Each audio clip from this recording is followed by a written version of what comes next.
Radio कथा रत्न। कथा रत्न की अगली प्रस्तुति में आज हम सुनते हैं रत्ना रॉय की लिखी कहानी असाइनमेंट। लेखन के अलावा Ratna Roy travel documentary film maker के रूप में भी एक चर्चित नाम है। आज की कड़ी असाइनमेंट में आवाज दी है स्वयं लेखिका ने, साथ दिया है संजय बोस ने। साउंड अरेंजमेंट में संजय बोस का साथ दिया है चंद्रिका रविदास ने। इस कहानी के सभी पात्र एवं घटनाएं पूरी तरह से काल्पनिक हैं। किसी भी व्यक्ति, समूह, घटना व सरकारी परियोजनाओं से इसका कोई प्रत्यक्ष या अप्रत्यक्ष संबंध नहीं है।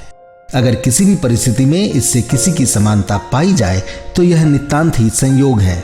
हमारा उद्देश्य केवल श्रोताओं का मनोरंजन करना है, किसी की भावनाओं को ठेस पहुंचाना नहीं। तो चलिए शुरू करते हैं आज की कहानी असाइनमेंट।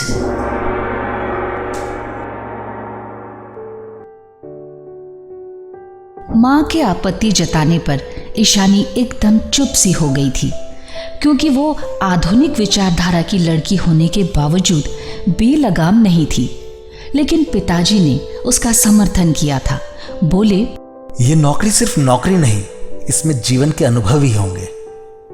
ईशा को ये नौकरी जरूर करनी चाहिए। ईशा हमेशा से ही अपने सेफ जोन से बाहर निकलकर निर्णय लेती है।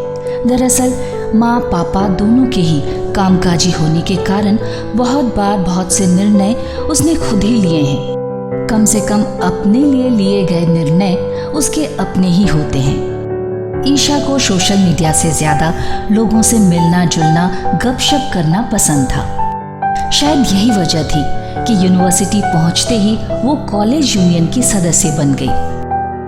यूनियन की सदस्य बनी जानकर ईशा के पिता ने उसकी माँ से कहा था, ईशा के सपने और आदर्श बड़े हो रहे हैं। इतने दिनों के एकाकीपन को दूर करने के लिए ही वो इसके जरिए बहुत सारे लोगों से जुड़ना चाह रही है। उसके अंदर लोगों को जानने की, उनके समस्याओं में साथ खड़े होने की ललक है। ईशा ने जब पापा को ऐसा कहते सुना तो उसका मन अपने पिता के लिए गर्व से भर गया था कि उसके पापा अपनी बेटी को कितनी अच्छी तरह समझते हैं। लेकिन कुछ ही दिनों में कॉलेज यूनियन और राजनीति से उसका मन उबने लगा था। लोगों का स्वार्थीपन और दोहरा चरित्र देखकर उसे अवसाद सा घेरने लगा था। यूनियन की सबसे एक्टिव मेंबर थी केतकी, जुलूस, भाषण जैसे कार्यक्रमों में हमेशा आगे रहती। कार्यक्रम खत्म होते ही अपनी तस्वीरें सोशल मीडिया और अखबारों में भेज देती, जिसके पीछे मंशा ये रहती कि पता नहीं कब किसी एनआरआई या पैसे वाले की नज़र तस्वीरों पर पड़े और उसकी किस्मत चमक जाए। ईशा को उसकी मंशा जानकर बहुत आश्चर्य हुआ था। उसने केतकी से कह भी दिया, तुम यूनियन में जायज मांगों के लिए हो या शादी के विज्ञापन का मंच समझकर? ईशा को एक जिज्ञासा और भी थी। उसने पूछ ही लिया, तरुण से तुम्हारा रिलेशनशिप? ये बात तो पूरा कॉलेज जानता है। कुछ देर चुप रहकर जवाब में केतकी बोली, तरुण वो मेरा पार्टनर है। हर पार्टनर लाइफ पार्टनर हो ये जरूरी तो नहीं।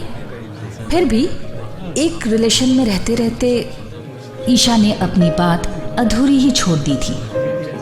जिंदगी और पॉलिटिक्स एक ही है। जहाँ खेल सको खेल लो, बस पावर हाथ में आने से मतलब है। जहाँ पावर होता है जीत भी वहीं होती है। केतकी की यह बात ईशा के जीवन का एक कड़वा सबक था। बात उसके दिल को लग गई थी। उसने इस बात का जिक्र अपने कुछ खास दोस्तों से भी किया था। बात उड़ते उड़ते केतकी के कानों तक पहुंच ही गई।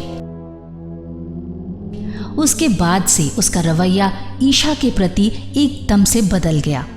अब उसका एक ही टारगेट रहता, मौका मिलते ही ईशा को सबके सामने बेइज्जत करना। ऐसे मुश्किल समय में सिर्फ एक ही लड़का था जो ईशा के फेवर में बोलता था, तुषार। तुषार ब्रिलियंट लड़का है, लेकिन उसके हिप्पी नुमा बाल और कपड़ों की वजह से सभी को यही लगता कि वो अपने करियर को लेकर सीरियस नहीं है। इसीलिए कोई उसके समर्थन की आवाज़ पर ध्यान भी नहीं देता था। लेकिन पता नहीं कैसे वो बेसुरे गाने, गिटार और सिगरेट के साथ दोस्तों की भीड़ जमा ही लेता था। कॉलेज यूनियन का चुनाव सर पर था। इस बार भी केतकी और ईशानी के बीच केतकी को ही कैंडिडेट चुना गया और ईशा को समझाया गया कि नेता निर्वाचन के समय ग्लैमर का ध्यान भी रखना पड़ता है, जो कि केतकी में है। घर आकर बहुत रोई थी ईशा, इसलिए नहीं कि उसे कैंडिडेट नहीं चुना गया, बल्कि इसलिए कि क्रांतिकारी बातों को सुनकर दोहराने के लिए भी एक ऑर्गेनाइजेशन लुक्स देखता है। उसे रोता देखकर पापा ने कहा था, इस चेहरे को देखकर लोग मेरी बेटी को पहचाने, ये मैं नहीं चाहता। मैं चाहता हूं तुम्हें तुम्हारे काम के लिए सब पहचाने। एक दिन ऐसा जरूर आएगा, मुझे पूरा विश्वास है। काम करने की इच्छा रखना और काम करने मैदान में उतरना दो एकदम अलग बातें हैं। इतने दिनों में ईशा ये बात समझ गई थी। काम करने पर कदम कदम पर बाधा और षड्यंत्र का सामना करना पड़ता है। इतनी नकलियत भरी है यहाँ, देश का भला कोई करे भी तो कैसे? यही सवाल उसने अपने पिता से भी किया था। देश तुम्हारे लिए क्या है? कौन है? क्या तुम्हारे यूनिवर्सिटी के कुछ प्रोफेसर और छात्र? नहीं ईशा, देखना हो तो मई के महीने में बाहर निकलकर किसी रिक्शे पर बैठना, उस रिक्शे वाले को 50 का नोट पकड़ाना। देखना वो काट कर 20 ही लेगा, बाकी वापस कर देगा। वो भी तुम्हारा ही देश है। पापा की कही वही बात दिमाग में घूम रही थी जब स्काइप पर दिए इंटरव्यू का जवाब आया। उन्होंने शर्त रखी थी कि पहले 2 साल उसे कभी छत्तीसगढ़ तो कभी झारखंड या फिर उड़ीसा के रिमोट एरिया में भी रहना पड़ सकता है। तनख्वाह उन्होंने अच्छी ऑफर की थी।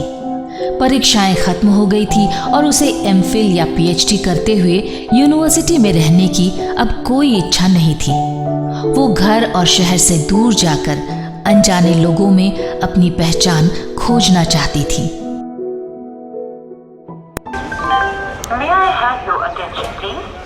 माँ और पापा उसे स्टेशन तक छोड़ने आए थे। उनसे विदा लेते हुए ईशा ने देखा उनकी आंखें भर आई थीं। उसका भी मन हो रहा था कि उन्हें छोड़ कर न जाए, लेकिन दूसरे ही पल ईशा ने खुद को संभाल लिया। अब अपने फैसले को अंजाम देने का समय आ चुका था। कमजोर पड़कर वो अपने माता पिता को चिंता में नहीं डाल सकती थी। उसने चुपचाप अपने आंसुओं को आंखों में ही थाम लिया। अब ईशानी के पास पिछली यादों से ज्यादा आने वाले भविष्य के बारे में सोचने को बहुत कुछ था। मध्य भारत के एक अनजान छोटे से स्टेशन पर ट्रेन रुकी। ईशा अपने लगेज के साथ उतर गई। उसने देखा ग्रामीण अपनी बकरियां और सर पर लकड़ी के गट्ठर लेकर जा रहे हैं। शाम होने का आभास देती हुई मायावी धूप जाने की तैयारी में है। मन मोहने वाले दृश्य देखते हुए ईशा मन ही मन तुलना करने लगी। सोशल मीडिया के बनाए आभासी जगत से वास्तविक दुनिया के लोग कितने अलग हैं। यही तो उसकी दुनिया है जो उसे पैदा होते ही कुदरत से मिली है। यही तो उसका भारत है जहां वो काम करना चाहती है। देखते ही देखते 2 महीने गुजर गए। इसी बीच ईशानी आसपास के कई गांवों में घूम चुकी थी। अब तो उनके नाम भी याद हो गए थे। उसका एनजीओ जिस जगह पर था वो इलाका थोड़ा सा विकसित था। आसपास के गांव से लोग डॉक्टर दिखाने या खरीदारी करने वहां आते थे। ज्यादातर लोग जड़ी बूटी टोना टोटका पर ही निर्भर हैं, लेकिन बहुत धीरे धीरे ही सही लोगों की सोच बदल रही है। इस बदलाव के पीछे जितना व्यक्ति का अपना हाथ है उतनी ही भूमिका राष्ट्र की भी है। ईशा को ऐसा ही लगता था। यूनिवर्सिटी में रहते हुए उसके दिमाग में जाने कैसे ये बात बैठ गई थी कि राष्ट्र वो राक्षस है जो इंसान का सर चबाकर खा जाता है। लेकिन अपने एनजीओ के लिए काम करते हुए जब उसने आंखों के सामने लोगों को अस्पताल में चिकित्सा पाते सरकार द्वारा उपलब्ध की गई सुविधाओं को लेते देखा तो उसकी धारणा बदलने लगी। ईशा अपने आप से ही बुदबुदा कर कह रही थी, हाँ, कुछ गफलत हैं, चोरियां भी हैं, डकैती भी है, लेकिन भारत ने अपने नागरिक के लिए कुछ नहीं किया। ये जो लोग कहते हैं सरासर झूठ बोलते हैं। तब ये मान लो कि मैं झूठ बोल रहा हूँ। हाथ से खैनी रगड़ते हुए तुषार ईशा के पीछे से घूमकर सामने आकर खड़ा हो गया। तुषार को देखकर ईशा चौंक पड़ी। तुम यहाँ कैसे?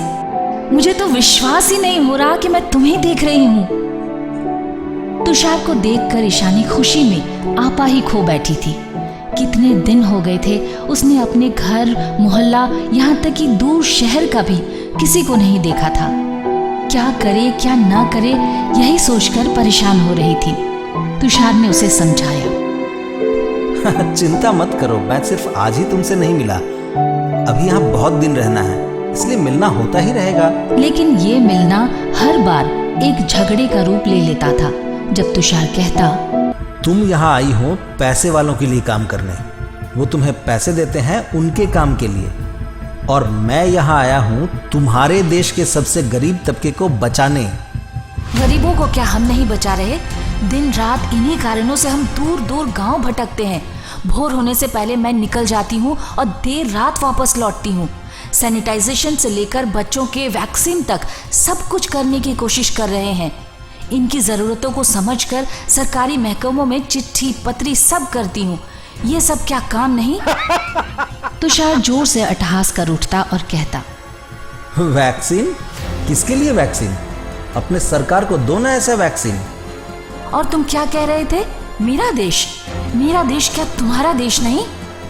नहीं ईशा, मेरा कोई देश नहीं। जहां इंसान पर अत्याचार हो रहे हो ऐसे किसी देश का मैं प्रतिनिधित्व नहीं कर सकता। मैं जानता हूं तुम मन लगा के यहाँ काम करती हो। तुम्हारी तस्वीर भी अखबार में छपी थी। मेरी तस्वीर? मैंने तो नहीं देखा। जानता हूं, ये देखो। कहकर तुषार ने एक पुराने अखबार का टुकड़ा उसके सामने फैला दिया। उसमें ईशानी और उसके एनजीओ के साथियों की तस्वीर थी और नीचे तारीफ से भरा कैप्शन। देखकर ईशा ने कहा, मैं सचमुच नहीं जानती थी। उसकी बात काटकर तुषार बोला, लेकिन जानने के बाद बदल मत जाना। याद रखना ईशा, किसी व्यक्ति के लिए कुछ करना तभी सफल हो सकता है जब उसे उसकी तरह से रहने दिया जाए। बदल डालने की मुहिम न चलाया जाए। बदलने से वो फिर कभी अच्छा नहीं रह सकता। तुषार, तुम ही बताओ, यहाँ के लोग पूरी तरह से जंगल पर बसर करते हैं। जब जंगल से कुछ नहीं मिलता तब भूखे मरने की नौबत आती है। हमारे एनजीओ ने उन लोगों के लिए सरकार के पास गुजारे भत्ते का आवेदन दिया है और रेगुलर इस बारे में अपडेट लेते रहने के लिए वहाँ हाजिरी देनी पड़ती है। क्या ये गलत है? 100 बेड का अस्पताल खुलवाया है, क्या ये गलत है? हाँ, इन कामों के लिए मुझे ऑफिस से सैलरी मिलती है, लेकिन इससे ये काम खराब। मैं एक बार भी नहीं कह रहा कि जो तुम कर रही हो वो खराब है। तुम्हारे जैसी लड़की कभी कोई खराब काम कर ही नहीं सकती। लेकिन एक बार सोच कर देखो, जो तुम अच्छा सोच कर कर रही हो क्या वाकई उससे आगे अच्छा ही होगा? ईशा आंखों से आंसू पोंछकर तुषार की ओर देखकर पूछी, मतलब? ये जो चकाचक रास्ता तैयार हो रहा है, इससे क्या होगा? बड़े अमीर लोग आएंगे, फार्म हाउस बनाएंगे, अपने अय्याशी का सामान जुटाएंगे, यही तो होगा ना। इससे इन गांव वालों का क्या फायदा? जंगल को जंगल ही रहने दो, मुझे मेरा अतीत लौटा दो। अतीत लौटाना मतलब? इसका मतलब सांप के काटे आदमी को जल समाधि दे दें, कॉलेरा से गांव के गांव उजड़ने दें, स्कूल कॉलेज कुछ ना हो, पिछड़े हुए लोगों को और पीछे धकेल दें? यही चाहते हो? यही अतीत में लौटना? एक गहरी सांस छोड़ते हुए तुषार ने कहा, तुम अपने सपनों को इन निरीह लोगों के जीवन में कॉपी पेस्ट करना चाह रही हो। पाँव में जूते मोजे, मुंह में सिगरेट और इंग्लिश स्लैंग, ये मेरे तुम्हारे जैसे मिडिल क्लास लोगों के सपने हो सकते हैं, उनके नहीं। क्योंकि यही लालच दिखा दिखा कर बार बार उन्हें ठगा गया है। विकास के नाम पर पूरे इलाके पर कब्जा करने की चाल चली गई है। लेकिन ऐसी बात यहाँ नहीं थी। वहाँ ब्रिज बने इसलिए इलाके को घेरा गया था। नदी का पानी यहाँ भयंकर रूप ले लेता है। पिछली बार कितने ही लोग मारे गए, मवेशी खत्म हो गए, हॉरिबल कंडीशन है। तो मरे इंसान मरे, जानवर मरे, फसल बर्बाद हो, प्रकृति के हाथ सब कुछ नष्ट हो जाने दो, फिर प्रकृति ही दोबारा गढ़ेगी सब कुछ। वनवासी वन में ही सुंदर लगते हैं। हाँ, ब्रिलियंट तो सारे विदेशों में हैं। तुम अमेरिका क्यों नहीं गए? ईशा अचानक ही ये सवाल कर बैठी। तुषार 2 घड़ी चुप रहकर दोनों हाथों से अपना मुंह ढक कर रो पड़ा। उसके बाद स्तब्ध खड़ी ईशा के सामने अपना मोबाइल बढ़ाकर बोला, देखो, कुछ समझ आ रहा है? ईशा ने मोबाइल हाथ में लेकर देखना चाहा, लेकिन कुछ भी साफ नजर नहीं आ रहा था। सिर्फ फटे हुए कपड़े, बोतल और बिखरे हुए खून के अतिरिक्त। मोबाइल वापस करते हुए वो कुछ बोल नहीं सकी। तुम्हारे सिक्योरिटी फोर्सेस ने क्या किया है देखो। आम जनों को माओवादियों से सुरक्षा देने आए हैं, लेकिन खुद ही भक्षक बन बैठे हैं। यहाँ ये नाबालिग लड़कियों का बलात्कार करते हैं, उन्हें मार डालते हैं। इसी तरह रोज कितनी ही लड़कियां इनका शिकार होंगी अगर हम समय रहते इनका विरोध कर इन्हें भगा नहीं देते। वो लोग तो यहाँ ब्रिज कंस्ट्रक्शन वाले को सिक्योरिटी देने के लिए हैं। मैंने तो ऐसा ही सुना है।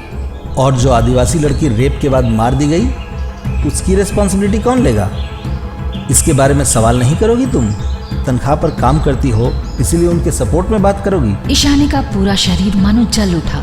नहीं, चुप नहीं रहूंगी। बताओ मुझे क्या करना होगा?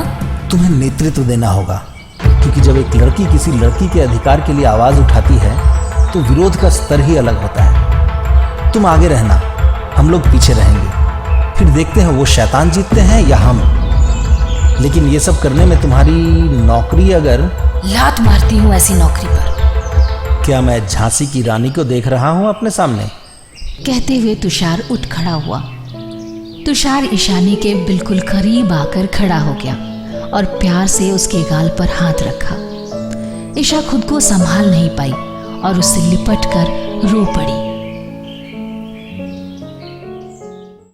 तुषार से अपने प्यार का इजहार करने के ठीक 1 साल और 1 दिन बाद ईशानी एमफिल के क्लास से निकल रही थी।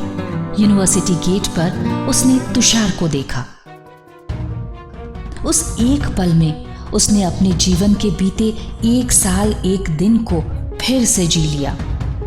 इस समय चक्र में ईशानी का जीवन कितनी बार चक्कर खा खा कर घुमा है, अब उसे याद भी नहीं।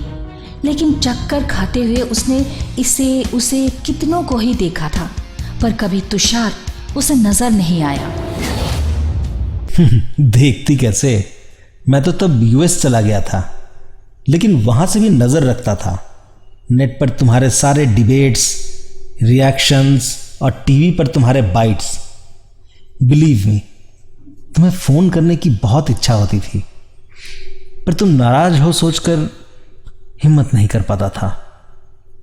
इसके बाद तो तुमने अपना मोबाइल नंबर भी चेंज कर लिया। ईशानी और तुषार रेस्टोरेंट में आमने सामने बैठे थे। मैं तुम्हारी बातों का सर पैर कुछ भी नहीं समझ पा रही, और उस दिन जो तुम इस तरह भाग गए थे उसका कारण भी समझ नहीं पाई थी। भागा नहीं था, काम हो गया था इसलिए चला गया था। सुनो ईशा, अब तुम्हें सब कुछ सच सच बताने का समय आ गया है। मैं एक बहुत बड़े मल्टीनेशनल कंपनी में काम करता हूं, और उसी सिलसिले में उस पिछड़े जगह पर मेरा कुछ दिनों का प्रवास था। वहां जमीन के नीचे सोना है, विशाल भंडार। हमारी कंपनी के रिसर्च टीम ने ही उसे खोज निकाला है। और अब अगर तुम्हारी सरकार और तुम्हारी दयालु एनजीओ वहां जन कल्याण का कार्यक्रम चलाए तो हम वो जमीन नीलामी में खरीदेंगे कैसे? भारत का सोना हमारे हाथ आएगा कैसे? इसीलिए वहां एक अशांति का माहौल तैयार करना बहुत जरूरी हो गया था। क्या बोल रहे हो तुषार? तुमने मुझे यूज किया? एक लड़की जो तुमसे प्यार करती थी, तुमने उसे? एग्जैक्टली। तुम्हारा मेरे लिए वो प्यार समझ पाया था, तभी तो उसे इस्तेमाल कर पाया। इससे मेरी कंपनी का एक बड़ा खर्च बच गया। मतलब? जब एक लड़की प्रेम करने लगती है तो वो अकेले ही 100 के बराबर हो जाती है। ऐसा नहीं होता तो क्या तुम दूसरी लड़की के लिए कैंप के सामने माइक लेकर चीखती, अनशन पर बैठती? तुम्हें जबरदस्ती उठाने आए पुलिस वालों के गाल पर यूं थप्पड़ मार सकती थी? मुझे किसी भी समय स्टेट्स वापस लौटना हो सकता था, इसलिए मैं जानबूझकर किसी मामले में डायरेक्टली इन्वॉल्व नहीं होता था, लेकिन तुम्हारे हर काम की खबर रखता था। बस तुम्हारी पहली तस्वीरें तो मैंने ही सोशल साइट्स पर वायरल की थी, एक फेक अकाउंट से। क्या बोल रहे हो? हाँ, उस लड़की की तस्वीरें पूरी तरह से नकली नहीं थी। उसमें थोड़ा फोटोशॉप किया और थोड़ा मेरी बातों में फेरबदल, फिर पहुंच गया पुलिस के पास। इसका नेट रिजल्ट क्या आया जानती हो? सरकार ने अपने सारे प्रोजेक्ट्स विथड्रॉ कर लिए और वहां पुलिस नहीं रखने पर लोकल चोर सारा बालू सीमेंट लेकर हवा। बस अब कुछ ही दिनों में वो सारा इलाका हमारा होगा। बोलो तो एक तीर से कितने शिकार कर लिए? हाँ, एक शिकार मैं भी थी। मुझे सब कुछ छोड़कर घर वापस लौटना पड़ा। किसी को कुछ भी बिना बताए आंदोलन में उतरने के कारण एनजीओ से मेरी नौकरी चली गई और इस घटना की वजह से अब कोई नौकरी भी नहीं देता। अब क्रांतिकारी को कौन देगा नौकरी? अरे नौकरी मैं दूंगा। इस दुनिया में सच्चे क्रांतिकारियों के लिए कोई नौकरी है ही नहीं, क्योंकि वो सारी नौकरियां अब मेरे जैसे झूठे क्रांतिकारियों के कब्जे में हैं। बोलकर तुषार हंस पड़ा। लेकिन तुमने जो किया है उसके बाद वो मेरा एक असाइनमेंट था और इसलिए आज मेरीलैंड में मेरा अपना एक बंगला है। मेरीलैंड कहाँ है जानती हो? वॉशिंगटन के पास। मेरे पास 2 गाड़ियां हैं और मैं कितने डॉलर सैलरी पाता हूं पता है?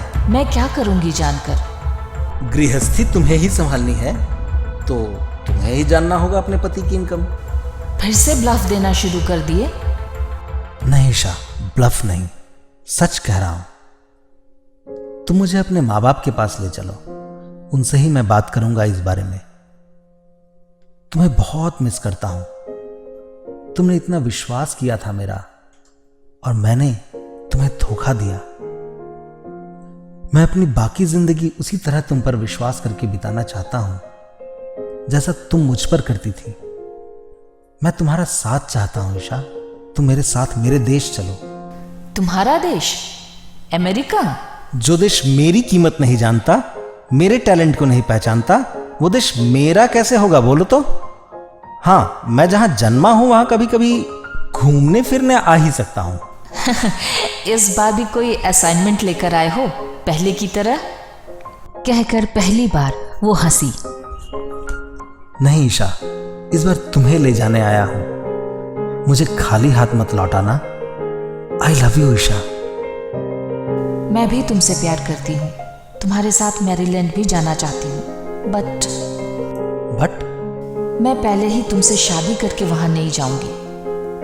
तुम्हें पहचानने के लिए मुझे थोड़ा सा वक्त चाहिए। मुझे ऐसे ले जाना चाहो तो ले चलो, लेकिन तुम्हें हस्बैंड मानने में मुझे थोड़ा सा वक्त तो लगेगा। पागल हो क्या तुम? लोग शादी को ही एक्सेप्टेंस देते हैं और तुम हो कि लिव इन रिलेशनशिप में रहना चाहती हो। ऐसी एक पागल को अपनी जिंदगी के साथ क्यों जोड़ना चाहते हो?